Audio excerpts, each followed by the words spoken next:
India is land of intellectuals. Bharat विद्वत धरा है, विद्वान धरा है, विद्वानों की धरती है। ऐसी धरती जहां वेदों की उत्पत्ति या रचना हुई थी, पहले श्रुति और फिर स्मृति के माध्यम से, और वेदों का प्रसार करते हुए ही आगे पुराणों 18 पुराणों की रचना की गई थी। भारत जैसा समृद्ध, शक्तिशाली, ज्ञान पिपासु, ज्ञान का अथाह सागर शायद विश्व में ना भूतो ना भविष्यति, ना पहले था ना रहेगा। मित्रों, इस धरती पर जन्म लेने का एक अपना अनूठा, अनुपम आनंद और अभिमान है, जो विद्वानों की धरती रही है, जहां चाणक्य जैसे शिक्षक हुए, डॉक्टर सर्वपल्ली राधाकृष्णन जैसे शिक्षक हुए, ना जाने कितनी महान हस्तियां इस धरा पर अवतरित होकर भारत की महानता में अपना योगदान कर चुकी हैं।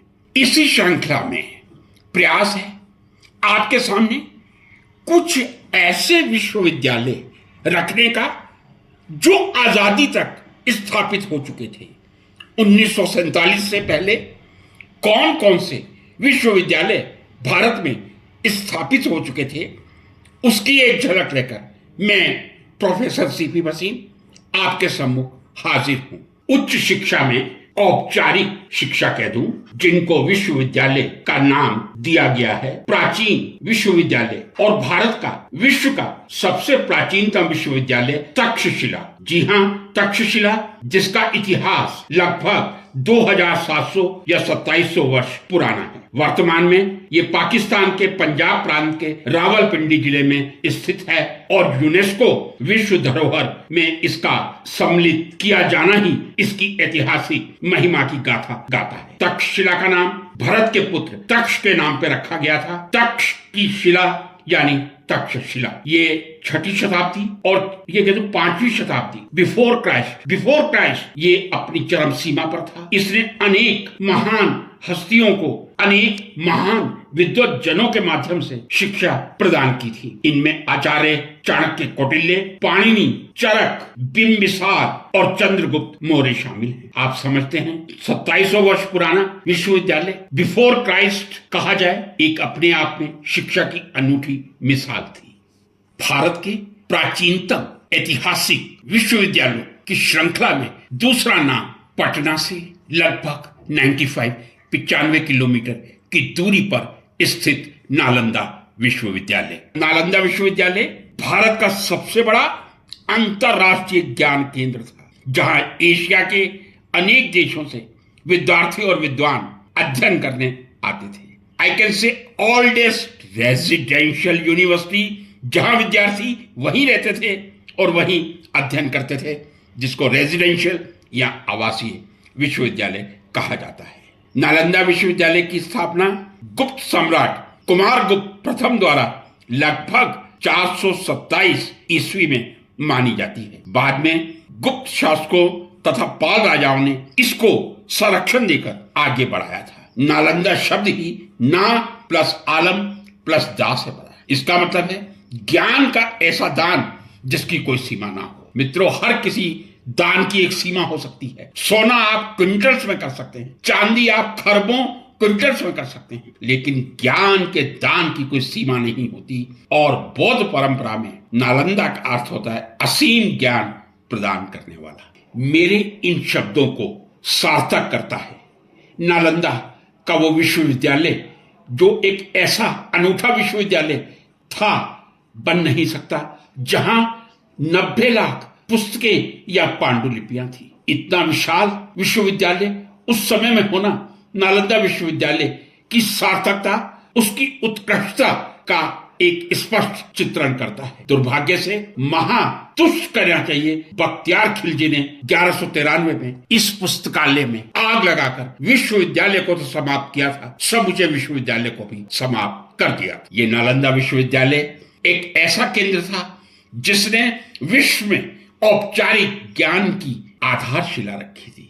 एंशिएंट यूनिवर्सिटीज या ऐतिहासिक विश्वविद्यालयों में अगला क्रमांक विक्रमशिला विश्वविद्यालय, जो प्राचीन भारत में बौद्ध शिक्षा के एक प्रमुख केंद्रों में से था। आधुनिक भागलपुर, बिहार के निकट इसकी स्थापना पाल वंश के राजा धर्मपाल ने 8वीं या 9वीं शताब्दी के प्रारंभ में की थी और अंततः 1193 के आसपास बख्तियार खिलजी की सेनाओं ने इसे नष्ट कर दिया था। 3 प्राचीन विश्वविद्यालयों का चित्रण मैंने आपके सामने किया है। इसके बाद साल आता है 1857, जी हां 1857, जो भारतीय शिक्षा के लिए एक स्वर्णिम दिवस के रूप में याद किया जाता है। 1857 ऐसा साल था जब भारत में 3 महान विश्वविद्यालय स्थापित किए गए थे। साल एक ही था 1857, अंतर था माह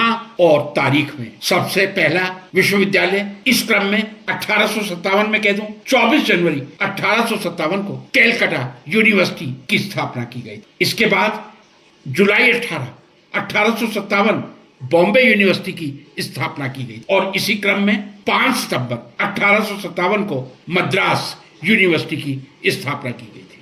अगला क्रमांक पंजाब यूनिवर्सिटी लाहौर। अभी आप पंजाब यूनिवर्सिटी चंडीगढ़ के नाम से देखते हैं, that was PANJB, Punjab university Lahore. 1882 में इसकी स्थापना लाहौर में की गई थी। अगले पायदान पे आती है यूनिवर्सिटी ऑफ इलाहाबाद, जिसकी स्थापना 1887 में इलाहाबाद में की गई थी। इलाहाबाद विश्वविद्यालय के बाद अगला विश्वविद्यालय स्थापित होने वाला बनारस हिंदू यूनिवर्सिटी, बनारस हिंदू विश्वविद्यालय, जिसकी स्थापना महामना मदन मोहन मालवीय जी ने 1916 में की थी। 1916 में ही भारत के दक्षिण राज्य कर्नाटक में एक और यूनिवर्सिटी आई थी, यूनिवर्सिटी ऑफ मैसूर। 1916 में ही उसकी भी स्थापना हुई थी। इस पायदान पे या ये कह दूं अगले पायदान पे पटना यूनिवर्सिटी, जिसकी स्थापना 1917। इस क्रम में अगले क्रमांक पे आती है ओस्मानिया यूनिवर्सिटी हैदराबाद, जिसकी स्थापना 1918 में हैदराबाद में की गई थी। इस क्रम में अगले पायदान पर आती है AMU अलीगढ़ मुस्लिम यूनिवर्सिटी अलीगढ़। AMU अलीगढ़ मुस्लिम यूनिवर्सिटी की स्थापना 1920 में हुई थी। यहाँ ये बताना मेरा कर्तव्य बनता है 1920 में AMU के रूप में इसकी स्थापना हुई थी, लेकिन सन 1875 में सर सैयद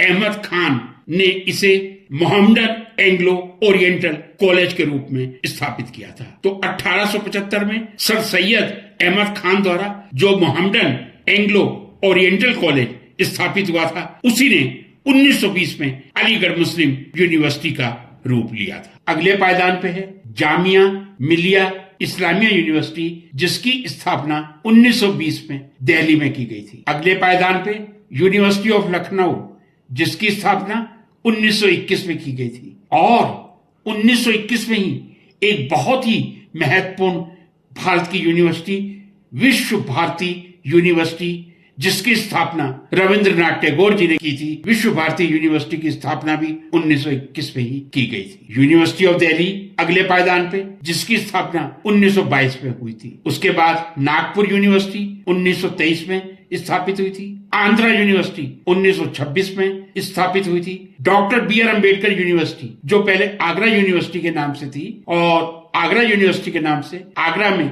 स्टेब्लिश हुई थी 1927। इस क्रम में अगले क्रमांक पे है अन्नामलाई यूनिवर्सिटी। अन्नामलाई यूनिवर्सिटी की स्थापना 1929 में अन्नामलाई नगर तमिलनाडु में की गई थी। अगले पायदान पे है केरल यूनिवर्सिटी केरल।